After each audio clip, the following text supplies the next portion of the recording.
formally introduce the National Science Center and then the lecturer also. We are the part of a large organization called National Council of Science Museums and 25 science centers and science cities across the country. And we are further governed by the Ministry of Culture, Government of India.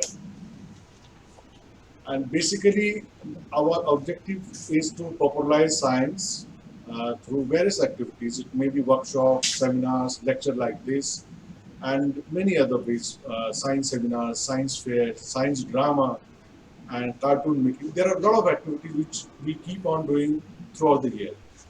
So those who are joining us for the first time, I request them to look for the nearest science center in their cities. And if it is not there in case, then you can join our Facebook pages or you can join us through YouTube or the Twitter. So with this brief information, I'll introduce the speaker of the day. Shri A.K. Samal has been working in the census organization since 1995 in various capacities.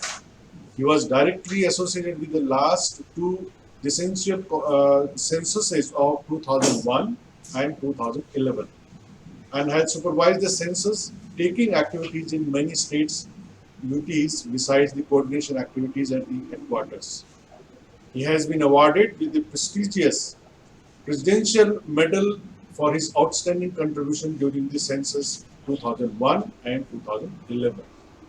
He has represented India in a number of international conferences and workshops on various census-related matters. Sri Samal, as Deputy Registrar General and after his superannuation in February 2021 as Senior Consultant in the Office of the Registrar General, India has been contributing in the planning of the forthcoming census, in which we will see a lot of new activities and a lot of new changes, and it will be a very large census, and it will be first digital census in India.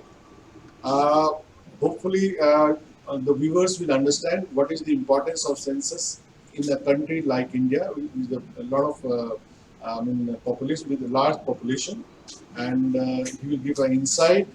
And I'll request viewers to ask questions once the lecture is over. Then you please ask the questions. Now the dais is over to you, sir. Please, yes, please start, sir. Thanks, everyone. It is a rare opportunity for the Office of Registrar General India to make a presentation on census activities, and we are thankful to the NSC National Science Council Center, Delhi, for giving this opportunity. And just I will share my presentation. Thereafter, I can start. And I shall now discuss on a topic that is the Decennial Census in India, past practices and future perspective. And this discussion will be in 4 parts. First one will be Census of India introduction, then past practices, important data highlights, then strategy for present round of census. Now the introduction part we will discuss. First of all, how do we define the population census?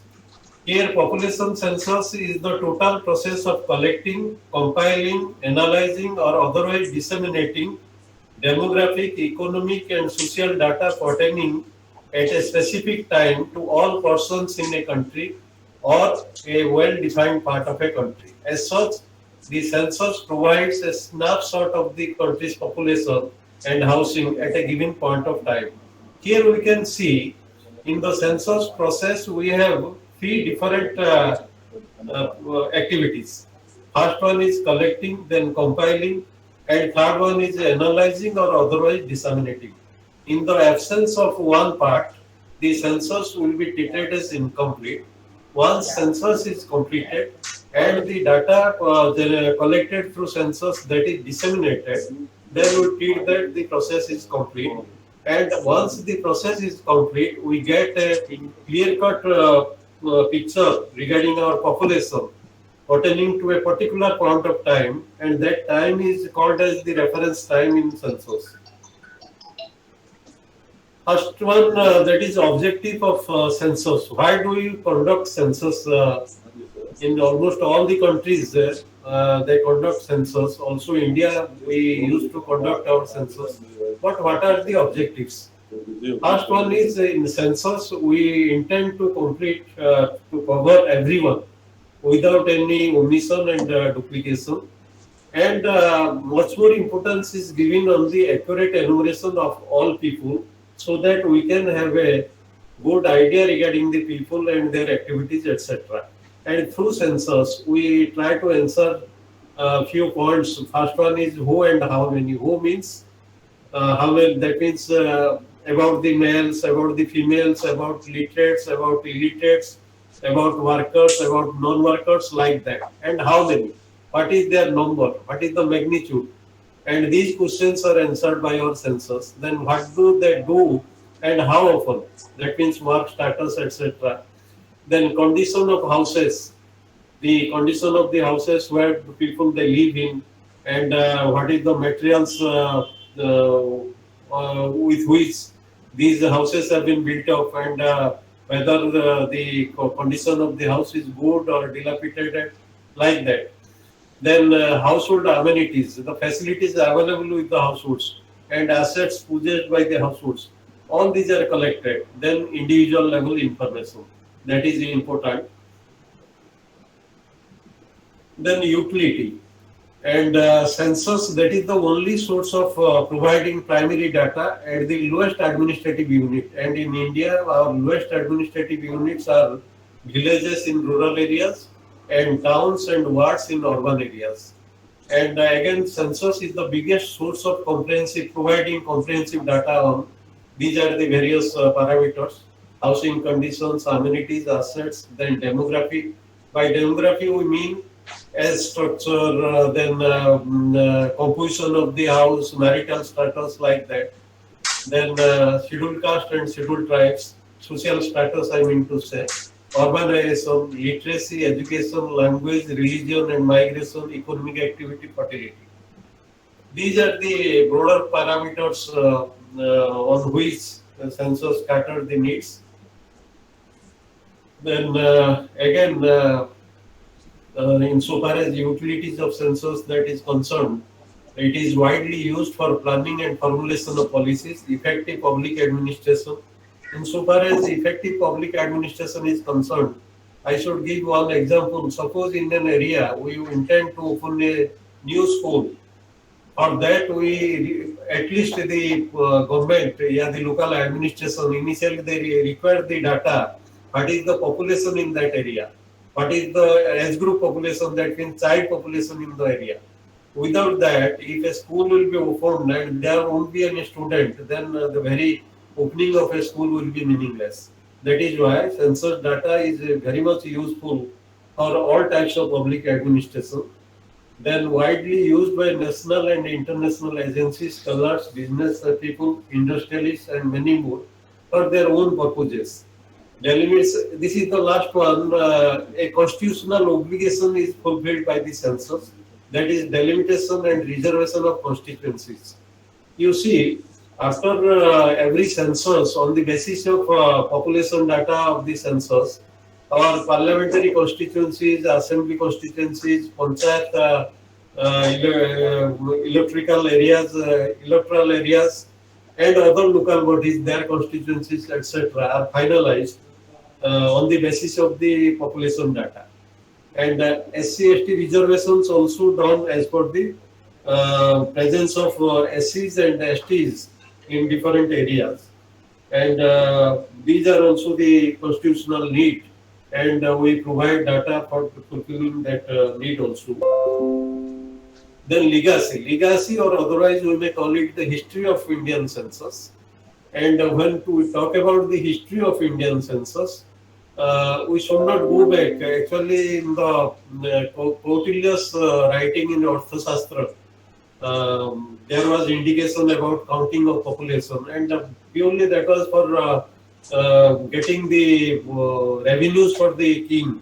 But our modern census that was conducted non-synchronously in India during a period of 7 years from 1865 to 1872 at different points of time in different parts of our country, and the culminating efforts that is in 1872 was popularly known as the first modern census in India. That is why the 1872 is known as the first modern census in India. But it was non-synchronous. Non-synchronous, we mean that is at different points of time the census was conducted in different parts of our country. Not at a single point of time it was conducted. But the first synchronous census was conducted in 1881. That is at a particular point of time throughout the country. That was the first synchronous census. And the last census we conducted in India, that is 2011, and that was 15th in the series from 1872 and 7th after independence. And our next census was planned to be held in 2021. In fact, we have the tradition of conducting census in the year ending with one. That means 2001, 2011, then 2021. Earlier also 1901 like that. But our planning was for 2021, but due to COVID-19 pandemic, the census 2021 that has been postponed, and it has not been finalized yet, as because still we are facing the problem of COVID-19 pandemic. And legal authority for conducting a census, there is a legal backing. Without that, it cannot be successfully conducted in a country like India, where we have multilingual, multi-culture, etc. It will be very difficult. In almost all the countries, there is a legal provision for conducting the census. And in India also, we have the legal provisions.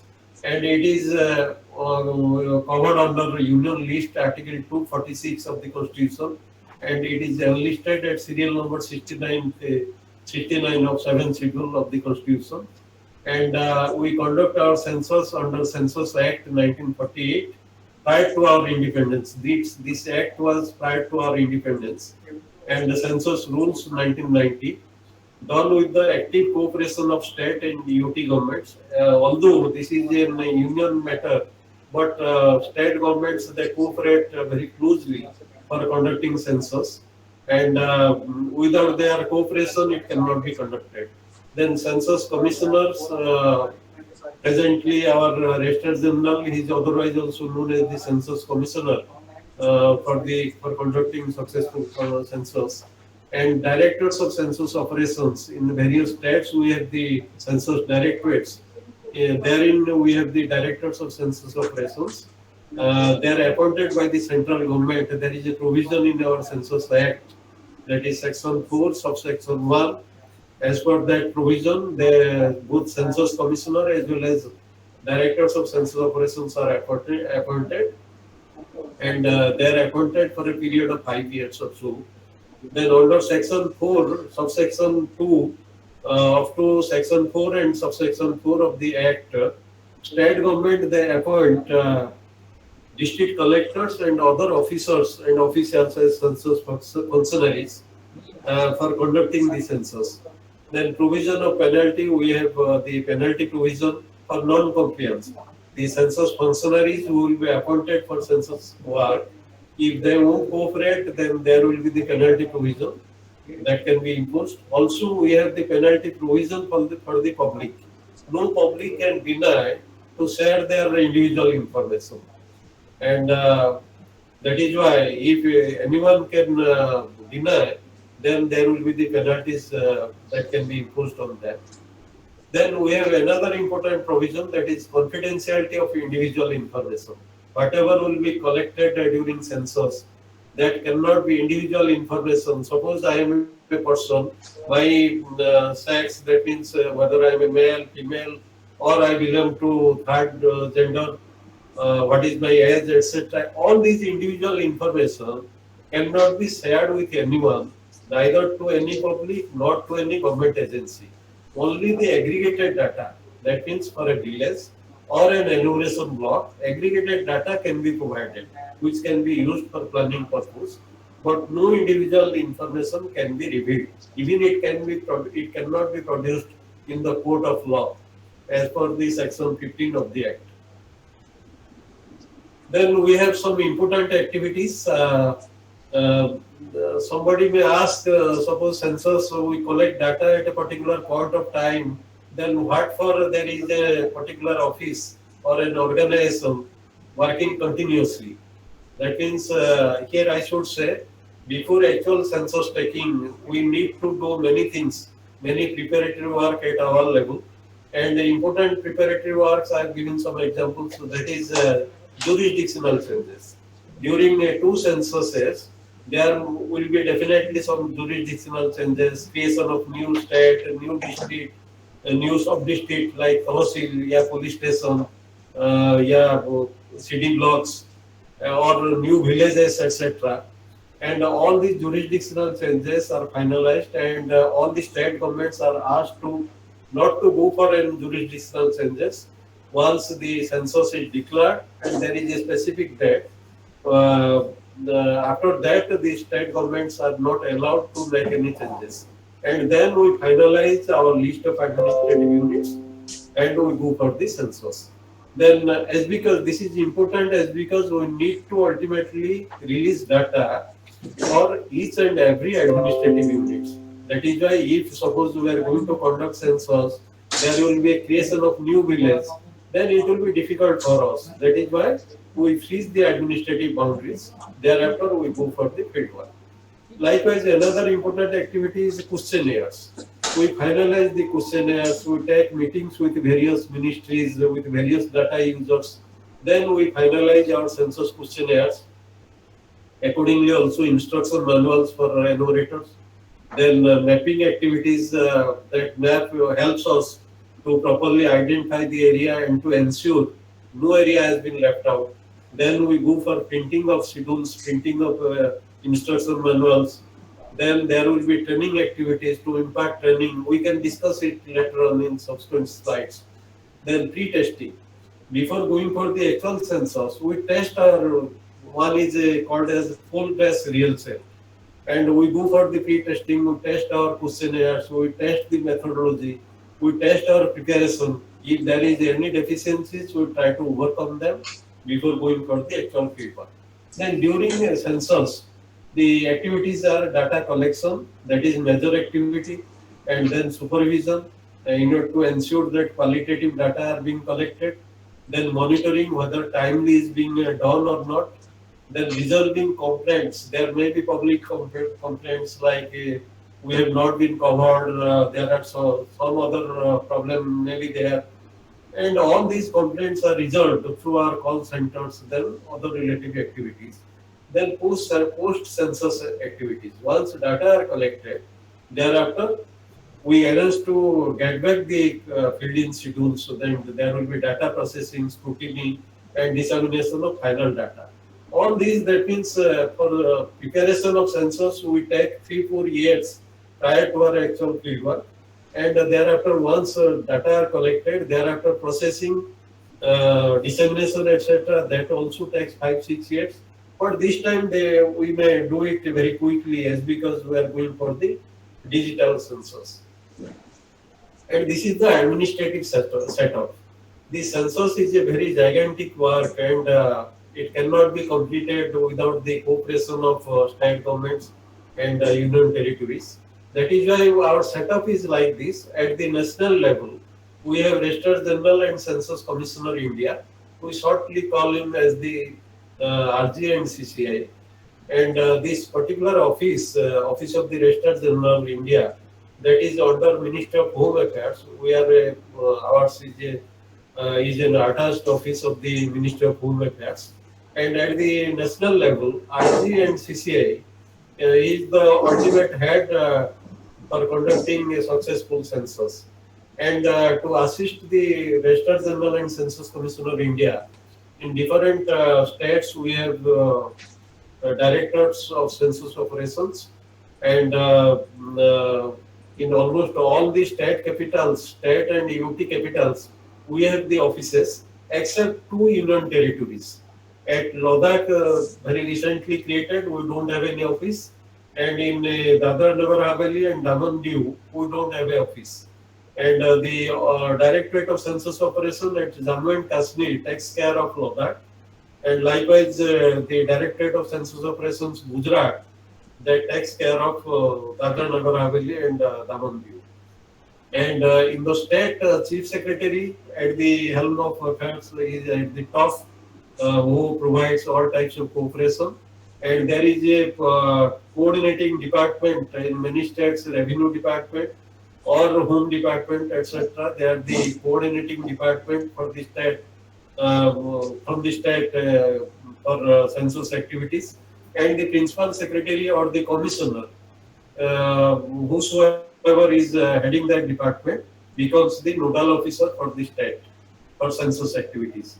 And at the district level, as I told, the district magistrate, district commissioners, or the commissioners of corporations, municipal corporations, they are appointed for census as principal census officer, and they are responsible for proper conduct of census in their district or in the municipal corporation.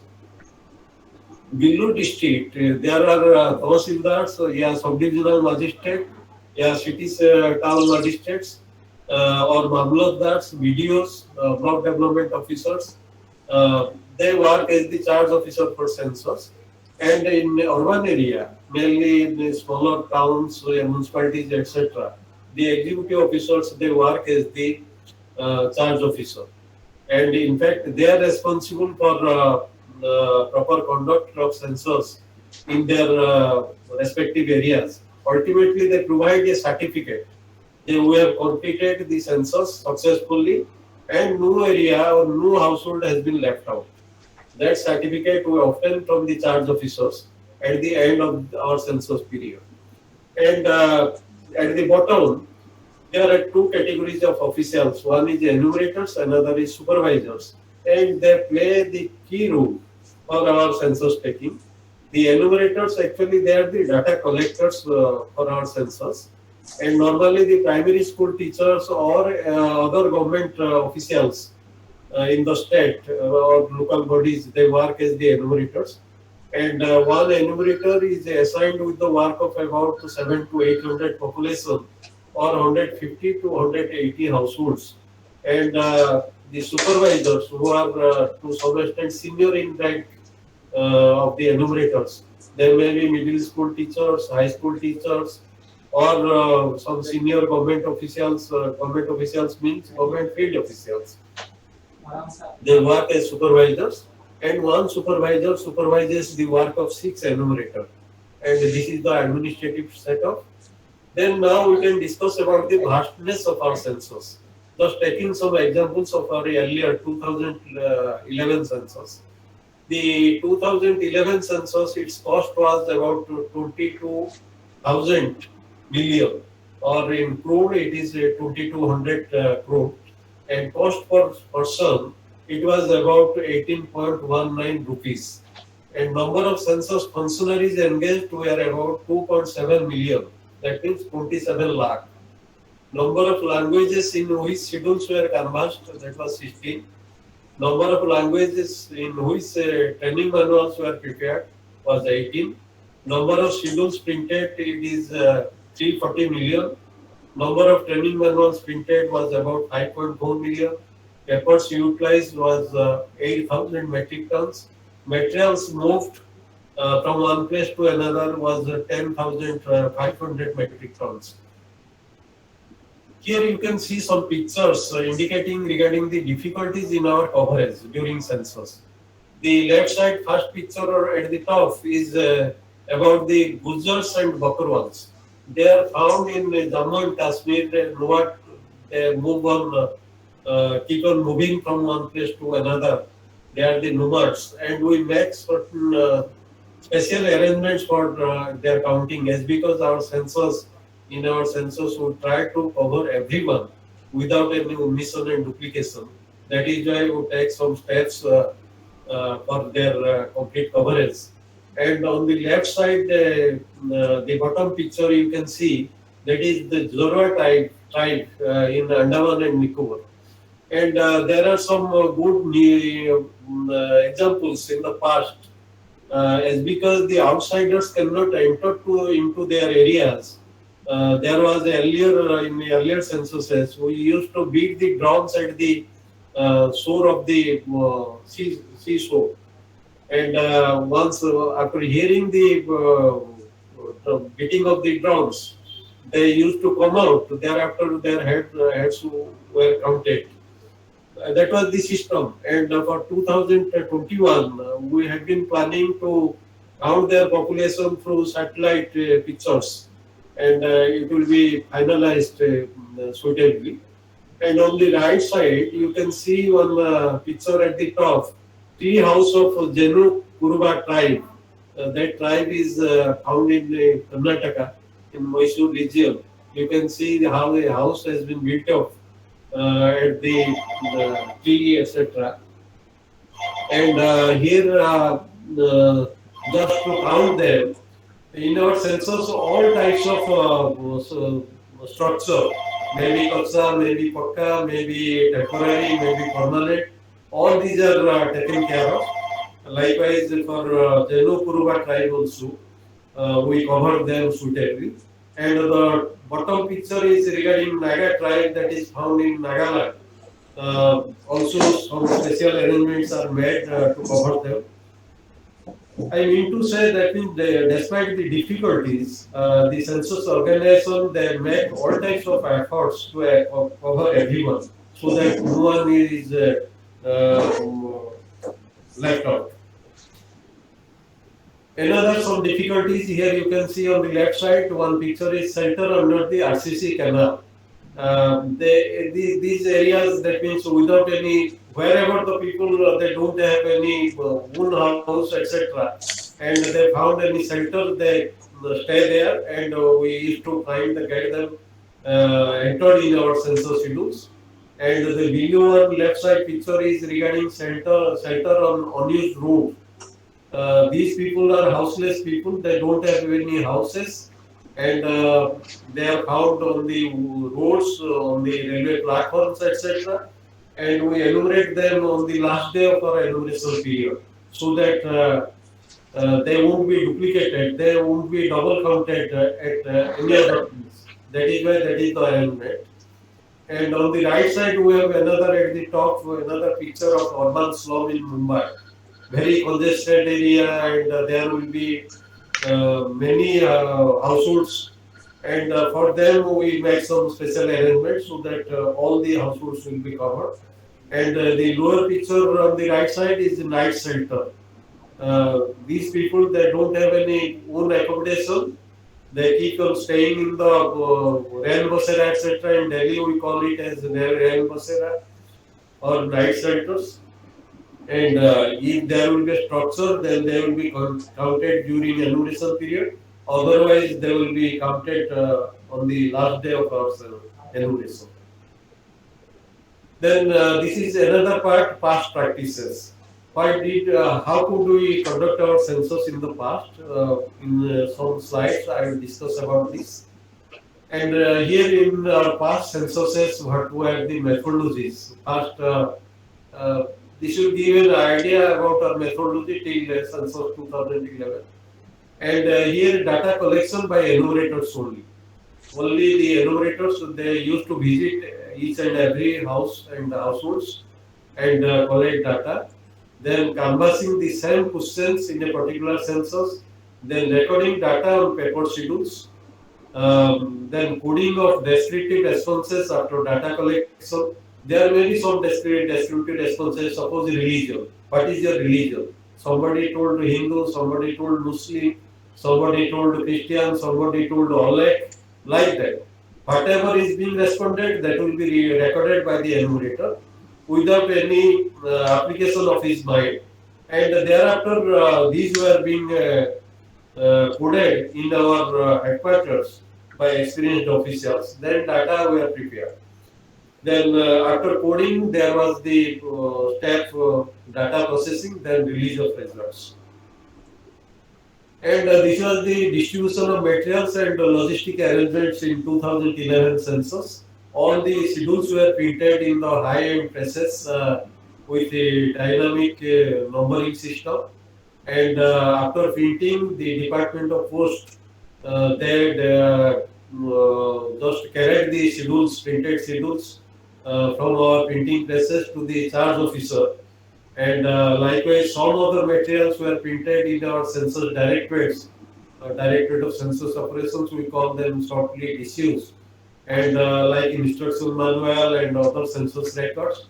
And these materials were also carried by the Department of Post from census directorate to charge officers. Then charge officers, on the basis of a register, they distributed it amongst the enumerators.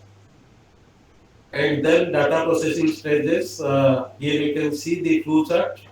The collection of household schedules at scanning. Once the data are collected using the census schedules in 2011, all these field-in schedules were collected at scanning centers.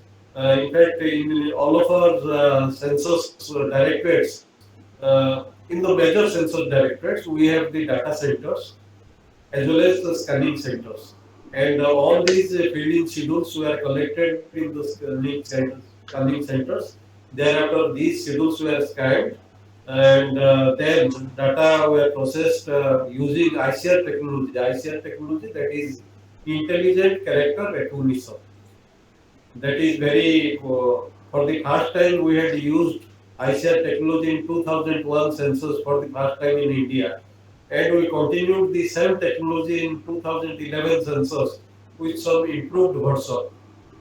And this technology helps us to capture, to read the numeric fields automatically. And wherever the numeric fields could not be captured, could not be read by the technology automatically, for that there was manual processing. Suppose one 6 was written by somebody, not a particular in a particular style. It appeared like 8 or 6. There was a confusion by the from the ICR technology. At that time, ICR technology would through that digit, through that numeric entries for manual intervention. Thereafter, seeing the picture, our experienced hands, they will decide whether it is 6 or 8. Like that. That was the manual process. Then computer assisted coding. As I told, there were some descriptive entries like religion names, mother tongue names, then educational level. All these were coded, and after being coded, then there was the finalization of results. Then data dissemination. In 2011 census, these are the different instruments for dissemination of census data. One is printed reports. For every census, we had printed reports. There were also electronic data like release tables through cities, release tables on website. We have one dedicated website, ORGI website. On the last slide, I have mentioned about that. Whosoever will be interested can visit that website to see the availability of census data. Then release tables on website. Then the customized tables, whatever tables are not released and what the state or any user, suppose they require any table other than the release tables, they can seek our help, and we provide them customized tables, keeping certain things in mind. That means some sensitive data cannot be made available, like religion up to a limit. Basically, for the subdivision, sub-district, we can provide. We cannot provide it for each and every villages. Keeping all these in mind, we used to provide the customized tables as per the need. Then there are administrative atlases, thematic maps, data sheets, booklets, and pamphlets. Then important data highlights.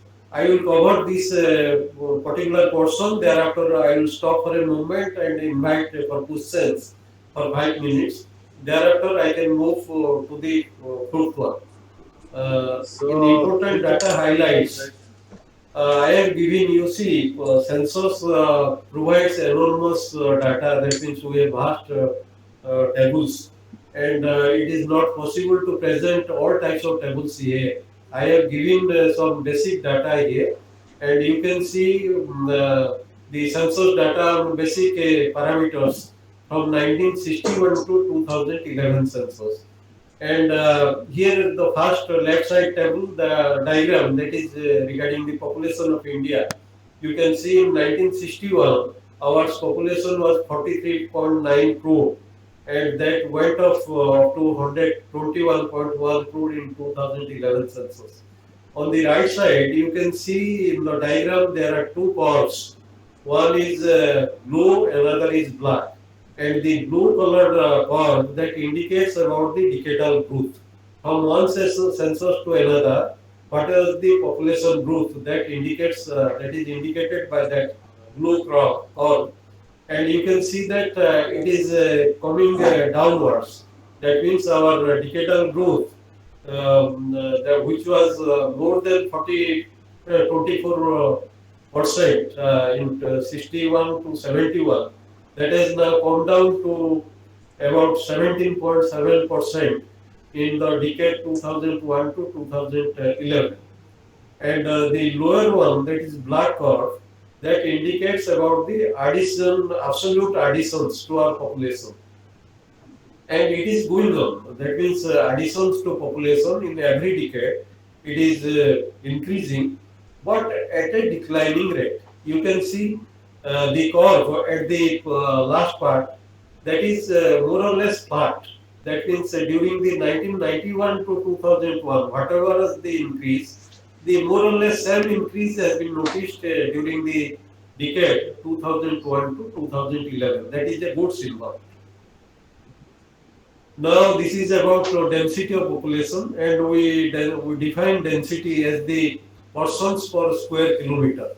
And you can see in 1961 our density was about 142 persons per square kilometer. It gradually increased, and in 2011 census it touched 382 persons per square kilometer. And this is nothing but the pressure on our land, as because our land mass that is constant, population is increasing. That is why gradually that is there is a lot of pressure on our land. We need to just restrict our density of population. Then another interesting figure, that is about child population 0-6 years within the 0-6 year age group. Here you can see our child population in 1961 it was about 9.5 crore, and in 2011 it went up to 16.5 crore.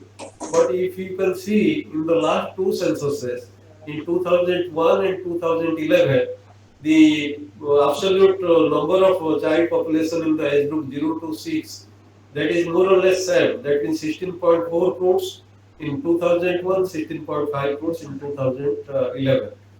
And on the right side, the proportion of child population means the percentage of child population to the total population in the age group 0 to 6.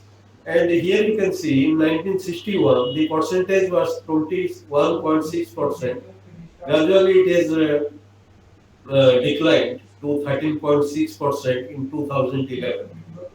And that indicates about the fertility in our country at present. That means less birth. Then another indicator is sex ratio. Here, first of all, we should define what is sex ratio. Sex ratio is defined in India as number of females per 1,000 males. And in Western countries, sex ratio is defined separately. They define it as number of males per 1,000 females. But ours is just opposite. Number of females per 1,000 males, as because in India, in almost all the countries, all the states and union territories, our number of females per 1,000 males is less. That only Kerala, that is just nearer to 1,000. But in other states, it is lesser than the number of males. That is why you define as the number of females per 1,000 males. And likewise, child sex ratio, that is number of girl sites per 1,000 male sites. And there are two curves you can see. One is blue curve, and the blue curve here near below there is the indication that gives about the sex ratio for the total population. And the black dotted line, that is the child sex ratio. And the total sex ratio you can see in 1961 it was 941 males for 941 females for 1,000 males, and there was erratic behavior. In one decade it declined, then it went up slightly, then again declined, and from 1991 it is gradually increasing. That is a good symbol. And in 2011, our total total population sex ratio is 943. That means 943 females for 1,000 males in the total population. But if you will see the child sex ratio in the age group 0 to 6, it is very matter of concern.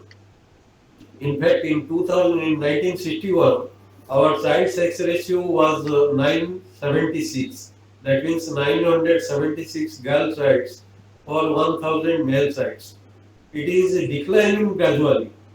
In 2001, it touched 927.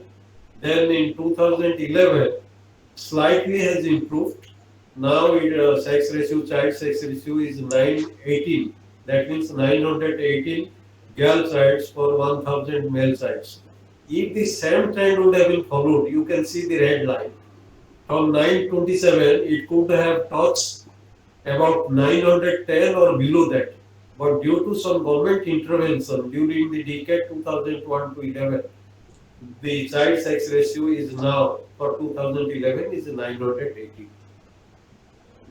Then effective literacy rate. Here I should define first what is effective literacy rate. Here in census, in fact, we ask this question about literacy for the persons of the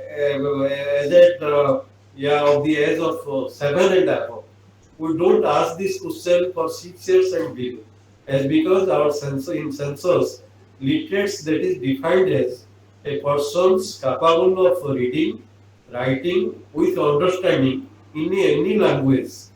He or she will be treated as a literate. And in Indian context, Indian scenario, our entry for class 1 admission, I think that is 5 years, minimum 5 years.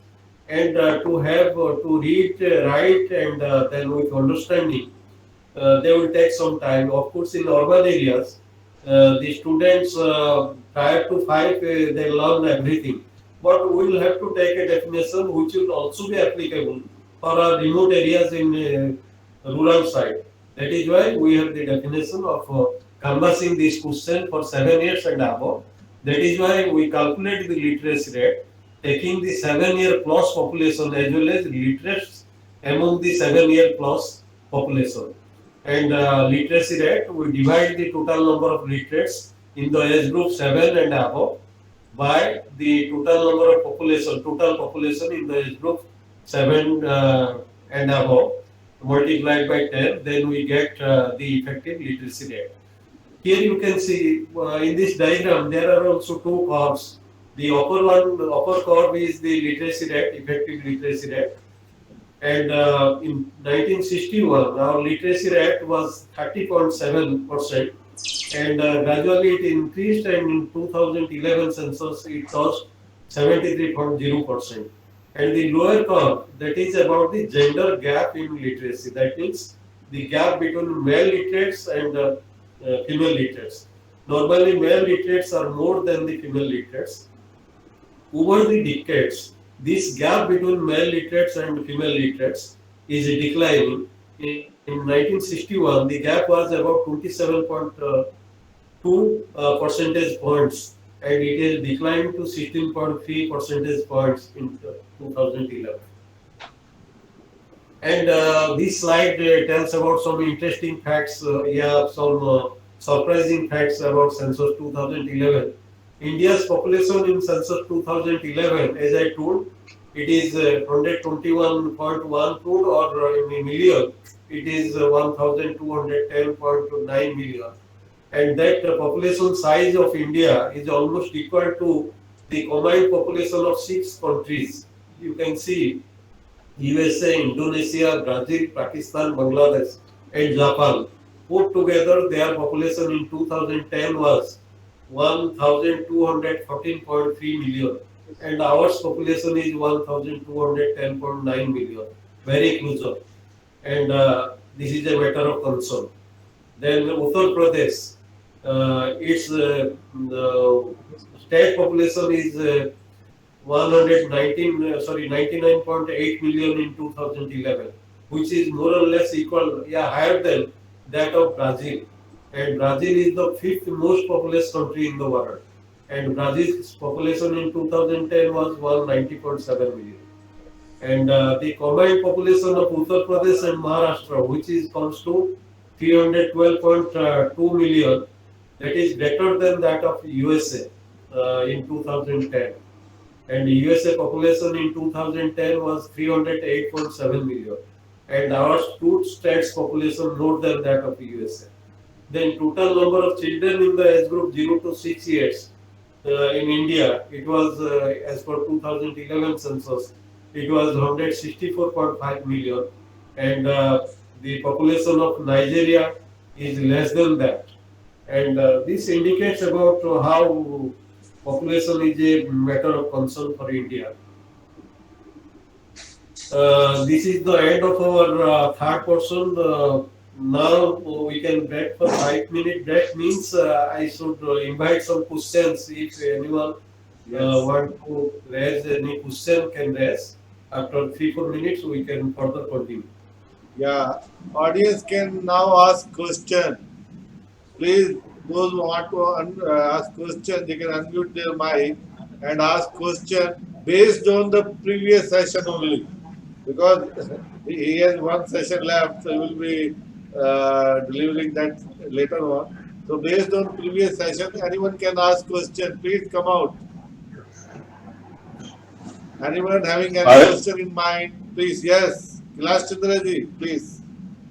Yes, my question is, uh, we have a question to Aadhaar card or Aadhaar, what we have collected, how it could be useful for in the census 2021.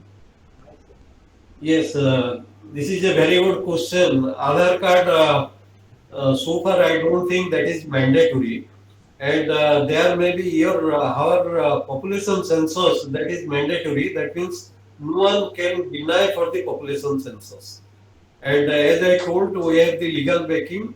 And suppose in case of Aadhaar, if someone earlier, I think the persons, yeah, children below 3 years of age, they do not have Aadhaar card.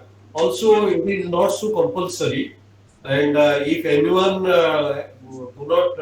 anyone has no Aadhaar card, may not get some government benefit, but it is to some extent optional. But in case of census, we don't have that privilege.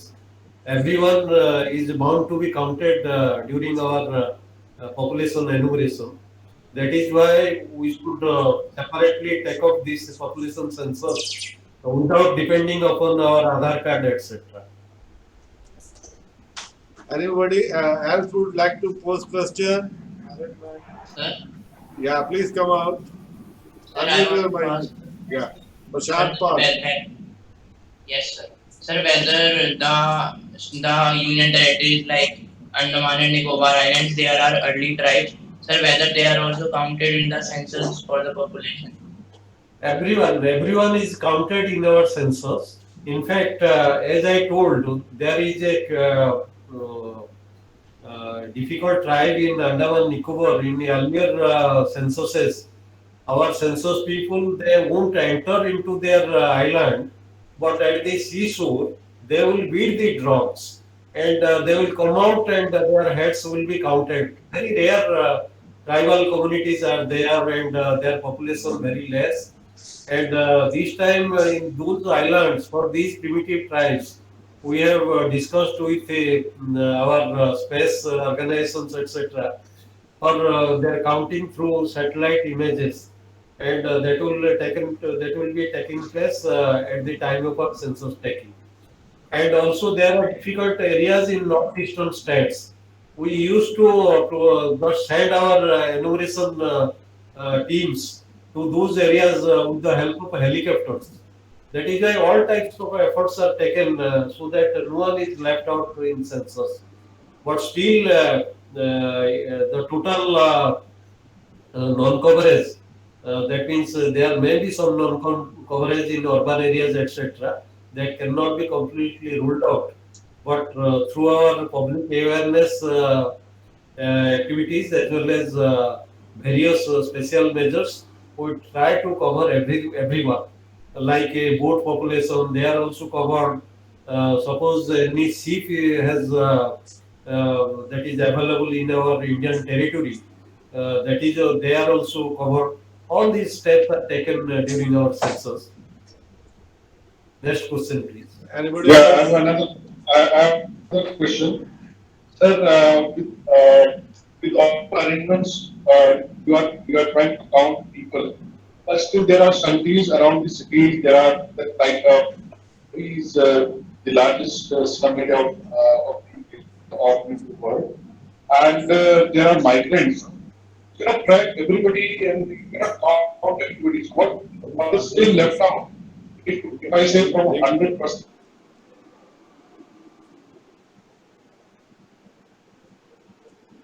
In fact, slums, etc., for them, we take some prior arrangements in those areas with the help of local authorities, that means executive officers. All these slum areas are first demarcated, and we within these slums we create some enumeration blocks, keeping in view the normal workload of the enumerators, and we use the map also. And for 2011 census also, we had used the satellite images so as to ensure that no area is left out. And in the subsequent discussion, I will show you how, with the help of our some geo-reference maps, etc., and with the help of satellite images, we have taken some steps so that no area, it will be ensured that no area is left out. That is one. Second one is migration.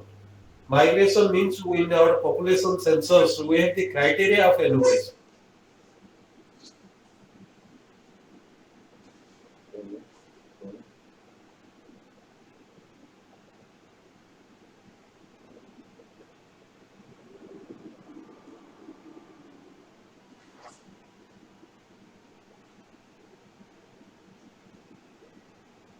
Place, and if he will be available in that place for the entire 20 days will be counted. That means any visitor in the household who will stay in that household for entire 20 days will be counted. And if there is a chance to go back, that visitor will go back to his own household, then he or she will be counted at his own household. These are the criteria, and actually we train up the enumerators very uh, in a detailed manner. You can see also in the subsequent slide about our training procedures. And through all these methods, we try to collect data from everyone. But still, there will be some left out cases, and we conduct a PES, that is post enumeration survey, after our census. And that post enumeration survey indicates about the magnitude of omission or duplication. And as per the previous PES results in 2011 as well as 2001 census and earlier censuses, our magnitude of omission is about 2.2%. That means for 100 population, net omission is about 2.2%, which is statistically very acceptable figure, and that is why we are not worried. but in a country like India, we cannot completely rule out the possibility of omission. Now, I think we may continue the next Yes, portion, yes, yes. and at the end, there can be another opportunity for the viewers to raise their questions. Okay, now we can proceed.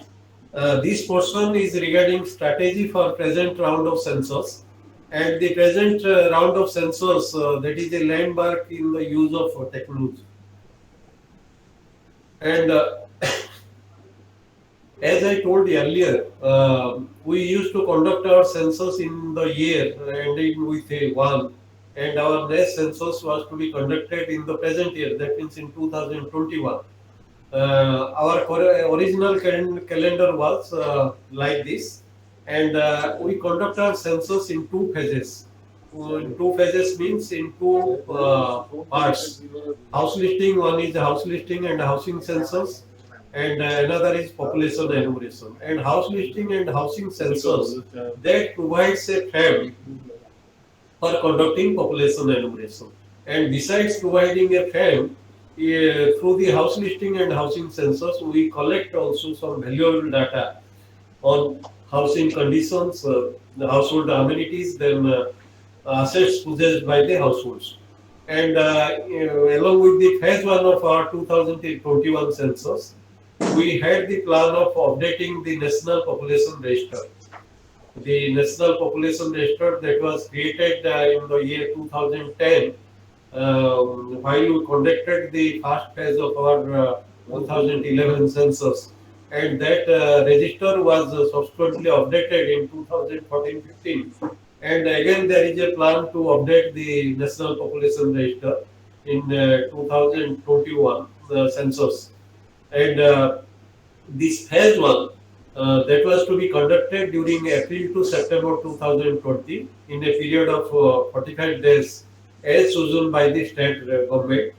There was flexibility of time. The state could have chosen April or April 1st April to 15th May, like that.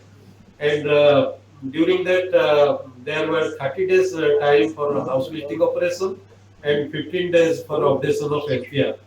And the second phase, that is population enumeration or collection of individual level information, that was the period from 9 to 20 February 2021, and followed by a revision round from 1st to 5th March 2021.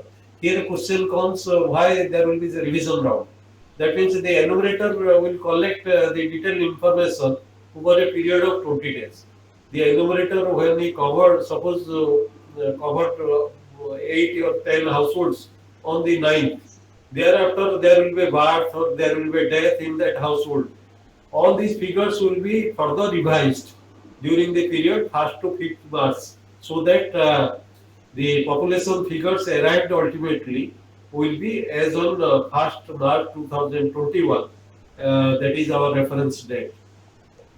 There were certain areas in our country that was known as snowbound areas in the Uttarakhand, Jammu Kashmir, Ladakh, and Himachal Pradesh. And for these snowbound areas, it was not possible to conduct population enumeration during February. That is why we conduct population enumeration for them in advance in the month September 2020, followed by a revisional round of 5 days to just update our population records. But all these timelines has been postponed due to outbreak of COVID-19 pandemic, and no phase period has not been finalized yet. Then strategy, or otherwise we may call it our methodology. And as we discussed earlier, up to 2011 census, we collected data through paper schedule by the enumerators. But this time, in 2011 for 2021 census, or whenever we are going to conduct that, there will be mixed mode data collection of data through mobile application. Then there will be paper schedules also. Then self-enumeration.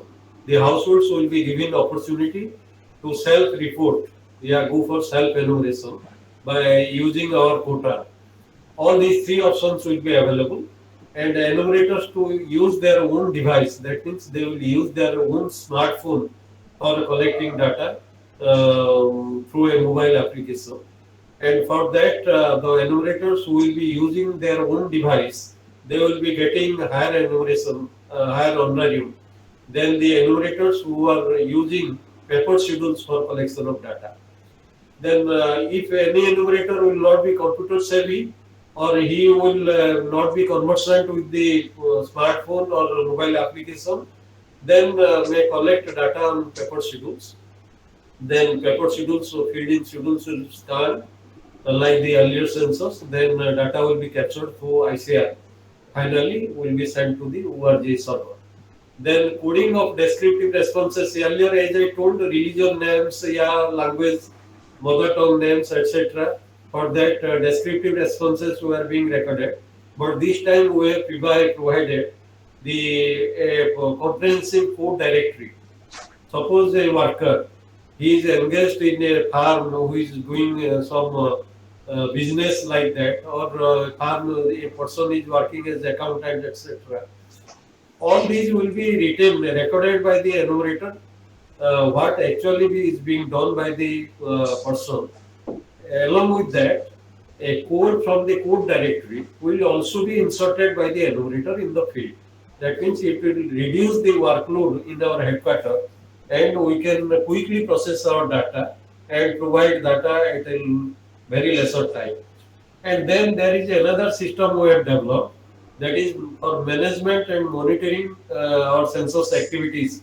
A dedicated census web portal will be utilized, and on real-time basis we can know about the progress of work. If in any area there is slowness, slackness, then immediately the seniors can be asked to intervene.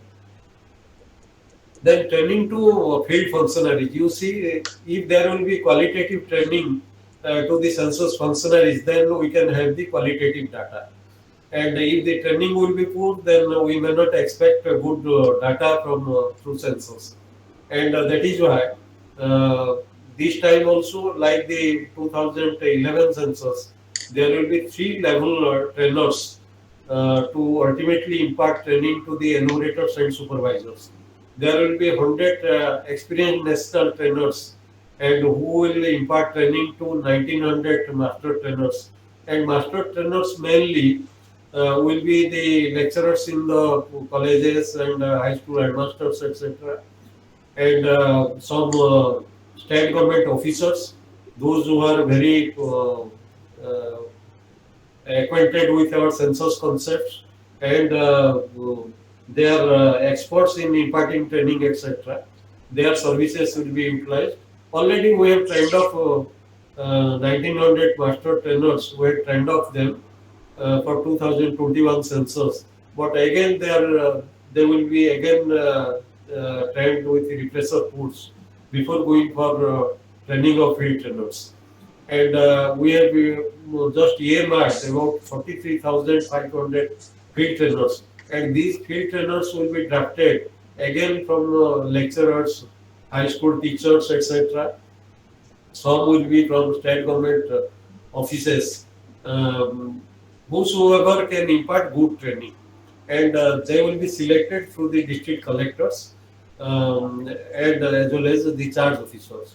Ultimately, these 43,500 field trainers, they will train up 30 lakh enumerators and supervisors. The best size of enumerator supervisors in a training will be about 40, so that they can be imparted good training. And these are the training modules, and this time the trainers have been imparted training on also about the training skill, how one should impart training. That skill has been first imparted in ISTM. ISTM, that is Institute of Secretarial Training and Management by the central government. They have been trained about the training skills, and also national trainers who are trained in NSSTA. NSSTA is the National Statistical Systems Training Academy. In a training atmosphere, they have been trained, and adequate efforts have been taken how to provide good quality training to each and everyone so that census data would be qualitative. And this is the mapping efforts. Here, this time we have taken an innovative step to just capture the terminal points in our enumeration block. Enumeration block is nothing but the area entrusted to one enumerator. That may be a part of the village or a complete village or a part of the ward or a complete ward. And here all the terminal points, that means the boundaries of the block, enumeration block. Some important points will be captured by the supervisor at the time of census taking, so that later on we can utilize that feedbacks to ensure that all the area has been covered. If there will be any left out areas, that can be automatically captured and identified through our GI based technology. And this is the mapping part. Then this is the census management and monitoring system. This is the module which will be utilized for monitoring the census activities on a real-time basis. And this is the house listing and housing census questionnaire design. And whosoever is collecting data through on paper schedule, this type of A3 schedule will be utilized by them. And there will be 10 rows on each side and total 34 questions. Most of the entries are numeric. Census house number, running 4-digit serial number. Then use of census house, that will be numeric and alphabetic. Name of head of the household, alphabetic. I should not discuss it in detail.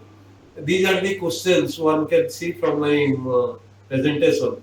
Mainly on housing condition, we ask regarding materials of floor, wall, roof, then use and condition of house, would seat, number of rooms, etc., number of married couples, household information, total person, sex, and SC, ST status of the head, amenities available like drinking water facilities, lighting, latrine facility, drainage connectivity, bathing, kitchen, LPG, PNG connectivity, fuel used for cooking, then assets possessed by radio, transistor, television, access to internet, laptop, computer.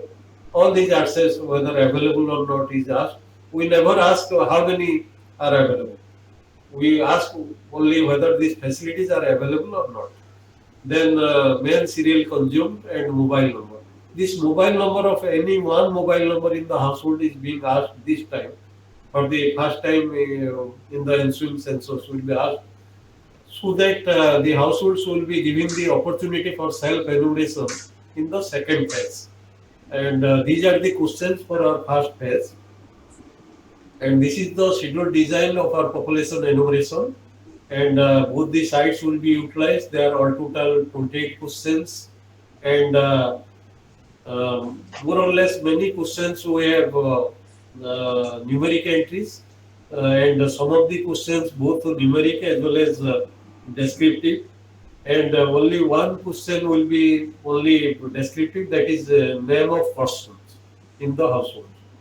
And these are the questions on demographic. We have sex, date of birth, age, marital status, age at marriage, children born and surviving, sociocultural. We have relationship to head, religion, SC/ST, then mother tongue, two other languages known, literate status, status of attendance in educational institution, highest educational level, stream, discipline. Then in work, economic field, we have work status, category of economic activity, occupation, industry, class of worker, non-economic activity, seeking or available for work, mode of travel and distance to place of work, number of bank accounts, migration, birthplace, place of last residence, reason for migration, like that.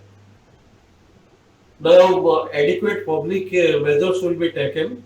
Earlier also we used to take, and this time also there will be adequate public measures, publicity measures, and there will be holistic approach using mass media, public outreach, digital media, special attention to rural areas, as because unless the wide awareness is created, we cannot get cooperation from the public. although there are some penalty provision for non-cooperation by any person, but we don't apply that as the first course. We first motivate them, we try to just sensitize them. Then ultimately, if anyone declines, then we go for that penalty. Then the sensitization of critical issues like collection of data on disability, collection of data on religion, etc. Uh, all the public that to be sensitized. In our publicity measures will be in local languages also, besides the Hindi and English. Then messages from dignitaries, messages from celebrities to involve all. These are our approaches. Then our publicity will be on social media platform, Facebook, Twitter, Instagram, YouTube, WhatsApp. There will be short messages, short videos, etc. to aware the public regarding the census taking. Then data dissemination. Data dissemination, as I told, as per census definition, this is an integral part of our census taking, census process.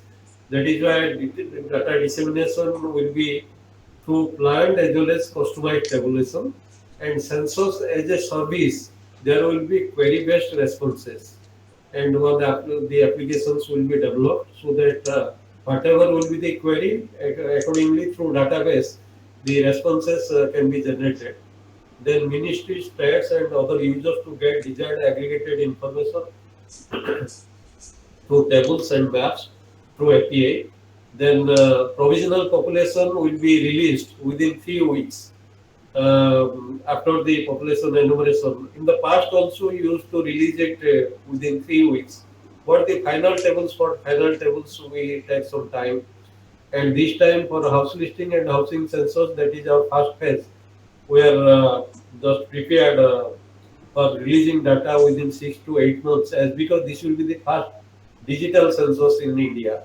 Many enumerators will collect data through mobile apps, so we will take very less time to process our data.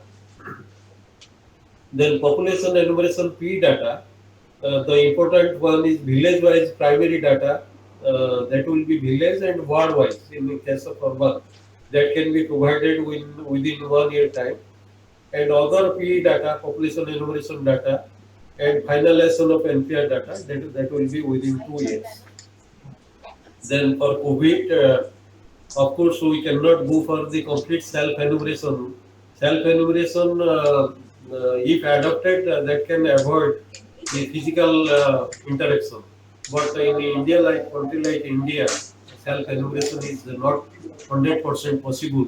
And also, we don't have a complete address system so as to ensure that how many households they have been covered through self-enumeration and how many are to be visited by the enumerators. That is why that option is ruled out, or at least for the ensuing census. But we have other steps. We have incentivized the enumerators for use of mobile apps. Since the enumerators will be getting higher honorarium, they will be using mobile apps, and that will reduce the physical contacts and ensure greater social distancing. Then self-enumeration will be there. Some percentage of population they may go for self-enumeration, which can avoid physical interaction. Then most of the meetings at present, almost all the meetings and trainings are being done through virtual mode, and thereby we are avoiding physical interventions. This is all about my presentation. First of all, thanks to everyone for listening to me patiently. Now we can invite questions from the audience. Yeah, Now, should I just answer it? yeah, thank you very much, sir. Really, it was very interesting lecture. I would now ask audience to pose questions, whatever they have in their mind after this wonderful lecture. They can ask questions. Please come out with your questions.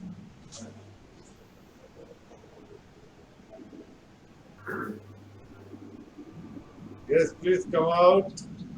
Yeah.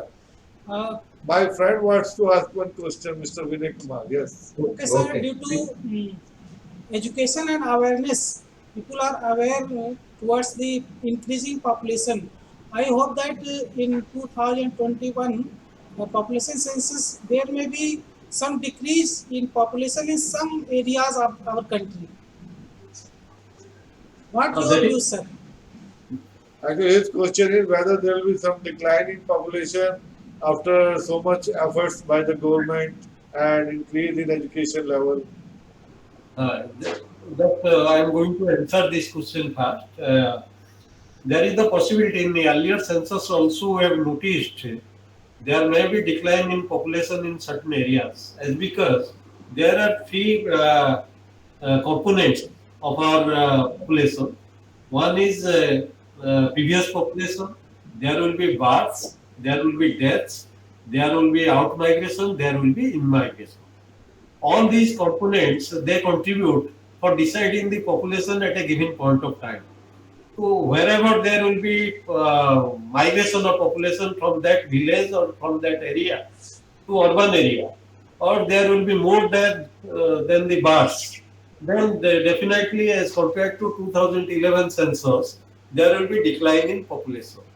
But as a whole India or states, there is a very less possibility of declining population as compared to 2011 census. Yes, anybody else would like to pose question, please come out. It's a golden opportunity for you to ask questions, probably students. Yes. Yes, Prashant. Sir, sir, I want to ask one question that the government is utilizing resources, time, energy, and capital to search to find the census in every 10 years.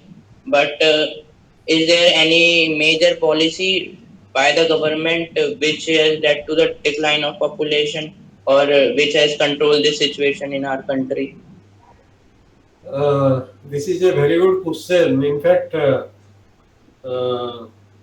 government on the basis of population census data, you may call it growth, you may call it sex ratio, at different points of time taking various steps.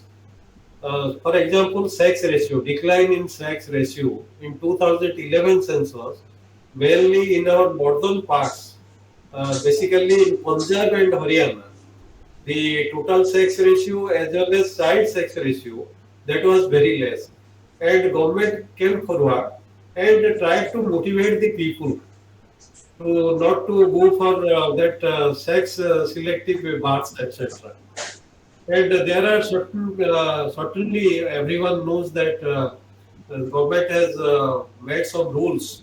There won't be any ultrasound, etc. in hospitals to decide about the sex of the uh, child who is there in the womb of the mother.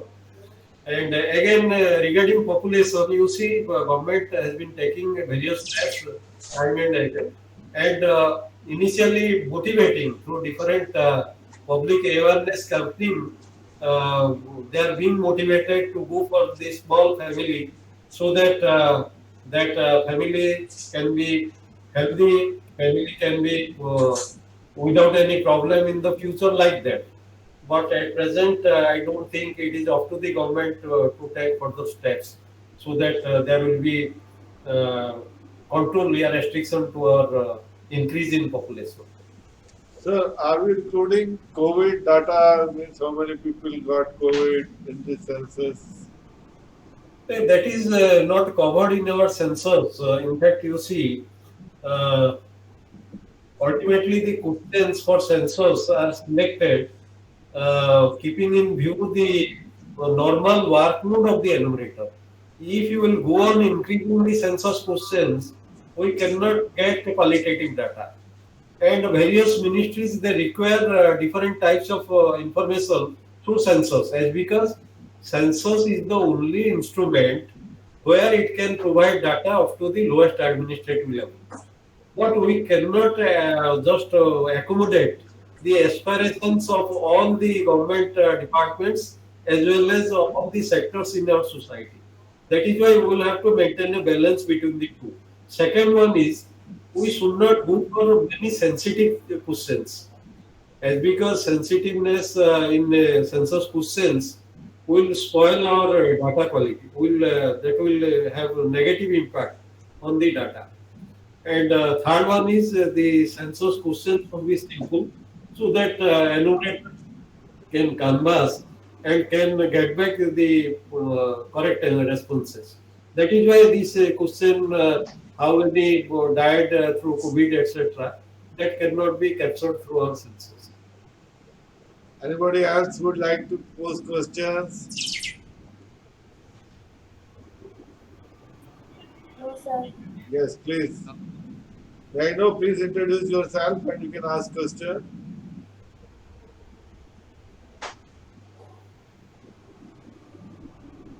What happened? Okay. So I think no more questions. So should we wind up? Anybody wants to ask questions? Okay, sir. Thank you very much for sparing your valuable time. Really, it was very interesting lectures. Lots of data you have shown to us. Many facts which we are not aware of. That you are conducting such a mammoth task and such a challenging job is to conduct census. Really, it's a very challenging job. And thank you very much once again to you for sparing your valuable time. I'm thankful to all the participants, all the audience who have attended this lecture. I hope you are all benefited with this lecture. So thank you all, and hope we will have another session very soon on some different topic. So thank you all of you. Thank you, Dr. A.K. Samal Saab, once again. Thank Thanks, you. thank you, sir. Really, it was a very interesting talk. Thank you all. Now you can leave the meeting. Thank you.